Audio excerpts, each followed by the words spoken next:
வணக்கம். இனிமேல் ஹோர்முஸ் நீரிணையால் வரும் கப்பல் ஒன்றில் ஒரு கொண்டெய்னருக்கான விலை $1000 அதிகரிக்கின்றது. டென்மார்க் மேஸ் நிறுவனம் அறிவிப்பு. பாலஸ்தீனம் ஹமாஸ் அமெரிக்க அதிபர் டொனால்ட் ட்ரம்ப் இருவரிடையே பேச்சுக்கள் வெற்றி. ஹமாஸ் ஆயுதங்களை ஒப்படைக்க தயார். புதிய தீர்வு திட்டம் வருகின்றது. டொனால்ட் ட்ரம்ப் மகிழ்ச்சி செய்தி.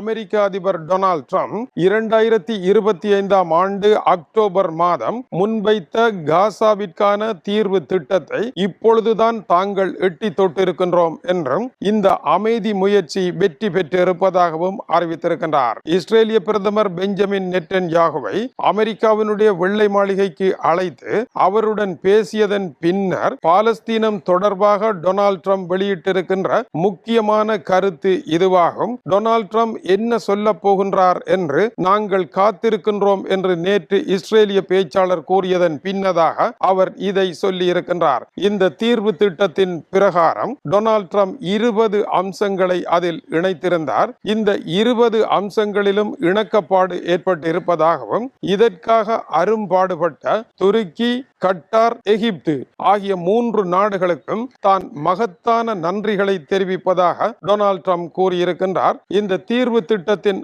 அடிப்படையில் வைக்கப்பட்ட யோசனைகளின் பிரகாரம் ஹமாஸ் அமைப்பு ஆயுதங்களை ஒப்படைக்க தயார் என்று அவர் கூறுகின்றார். ஆனால் ஹமாஸ் இதை இன்னமும் உத்தியோகபூர்வமாக அறிவிக்கவில்லை. இதுபோல அங்கிருக்கும் ஜிஹாத் அமைப்புகள் மற்றும் சிறு சிறு ஆயுத குழுக்கள் எல்லாம் ஆயுத களைவிற்கு இணங்கி இருப்பதாக தெரிவித்திருக்கின்றார்.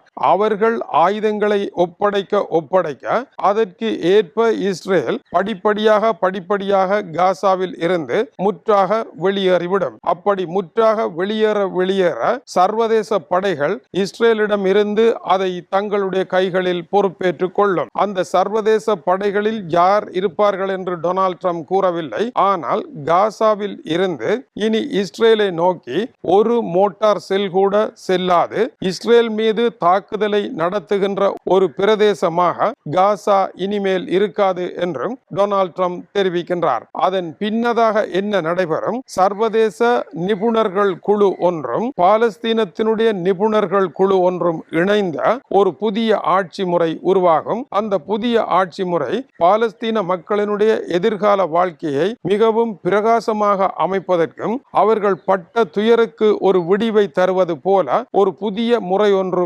வருவதாகவும் அதை அமுல் செய்ய இருப்பதாகவும் இது இப்போதைய காலகட்டத்தில் மிகப்பெரிய திருப்பம் என்றும் டொனால்ட் ட்ரம்ப் கூறியிருக்கின்றார். வருகின்ற நவம்பர் தேர்தலுக்கு ஈரானை வென்று அதன் மூலமாக ஒரு வெற்றியை பெற நினைத்த டொனால்ட் ட்ரம்பினால் அதை செய்ய முடியாமல் போன நிலையில் கடைசி பாலஸ்தீன பிரச்சனையை தீர்த்தாவது இந்த ஆபத்தில் இருந்தும் தேர்தல் வீழ்ச்சியில் இருந்தும் தப்பி பிழைக்கலாம் என்ற இடத்தை நோக்கி டொனால்ட் ட்ரம்ப் வந்திருக்கின்றார். இஸ்ரேல் இது பற்றி எதுவும் கூறவில்லை. ஆனால் இஸ்ரேலிய படைகள் முற்றாக வெளியேற வேண்டும் என்ற இணக்கப்பாடும் ஏற்பட்டு இருப்பதாக அந்த செய்தி தெரிவிக்கின்றது. இரண்டாவது முக்கியமான விடயம், ஈராக்கில் இருக்கின்ற ஈரானுடைய ஆதரவு பெற்ற ஆயுத குழுக்கள் மீது சவுதி அரேபியாவும் அமெரிக்காவும் இணைந்து நடத்திய தாக்குதலில் 20 பேர் கொல்லப்பட்டார்கள் என்பது நேற்றைய செய்தி. மேலும் அதிகமானவர்கள் மரணித்திருக்கின்றார்கள் என்றும் அதில் முக்கியமாக ஈரானுடைய ரெவல்யூஷன் கார்ட் படைப்பிரிவை சேர்ந்த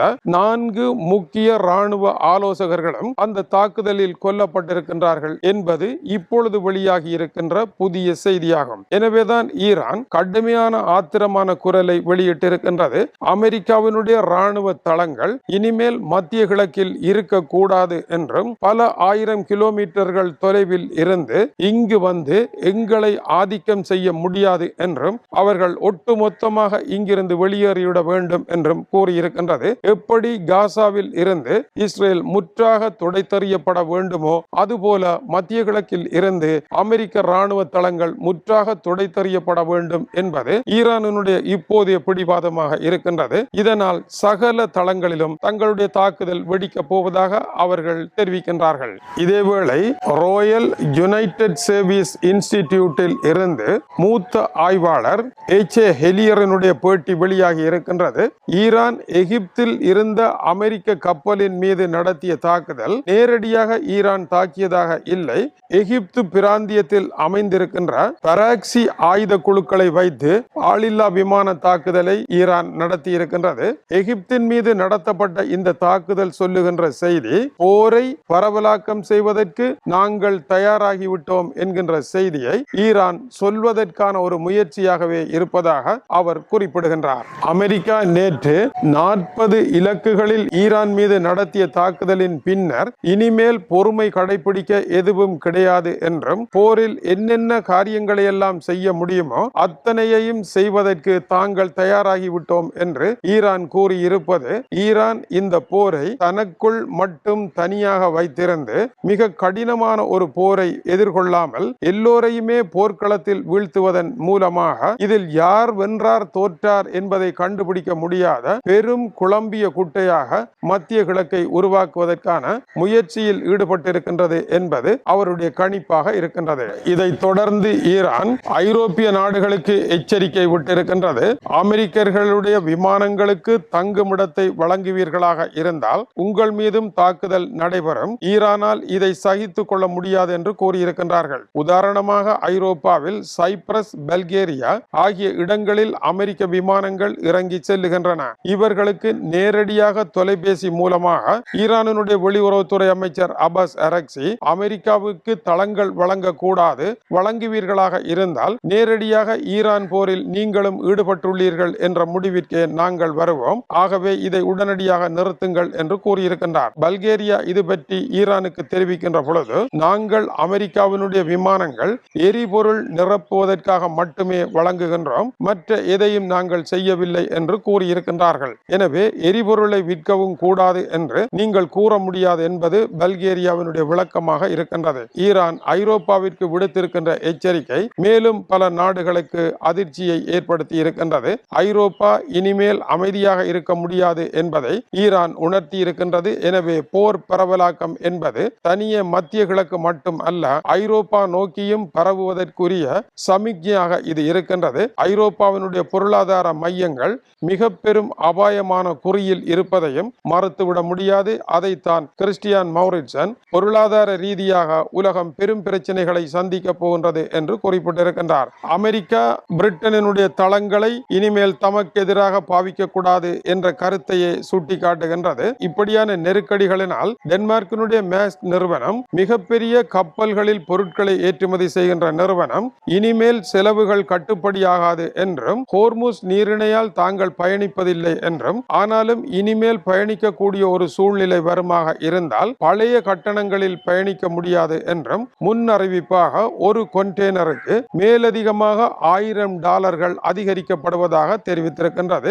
இதற்கு காரணம் கப்பல்களுக்கான காப்புறுதி, போக்குவரத்து செலவு, ஈரான் போன்ற நாடுகளுக்கு வழங்க வேண்டிய பணம் என்று ஏகப்பட்ட செலவு அதிகரித்திருக்கின்றது. ஆகவே போக்குவரத்து கட்டணங்கள் அதிகரிக்க போகின்றன என்று அறிவித்திருக்கின்றார்கள். இது முன்னோட்டமான அறிவிப்பு என்று கூறியிருக்கின்றார்கள். $1000 என்பது இன்று, நாளை இது அமுலுக்கு வருகின்ற பொழுது எப்படி மாறுகின்றதோ தெரியாது. கொண்டெய்னர்களினுடைய விலை அதிகரிக்க கப்பல் மூலமாக வருகின்ற பொருட்கள் எல்லாம் விலை எகிற போகின்றது, பணவீக்கம் கூட போகின்றது.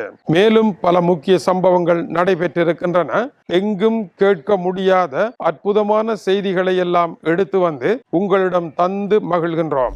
வணக்கம் உறவுகளே. நன்றி உறவுகளே. இது போன்ற வீடியோகளை பார்வையிட சுந்தூஸ் முகமது இம்தியாஸ் என்ற யூடியூப் சேனலை சப்ஸ்கிரைப் செய்யும்.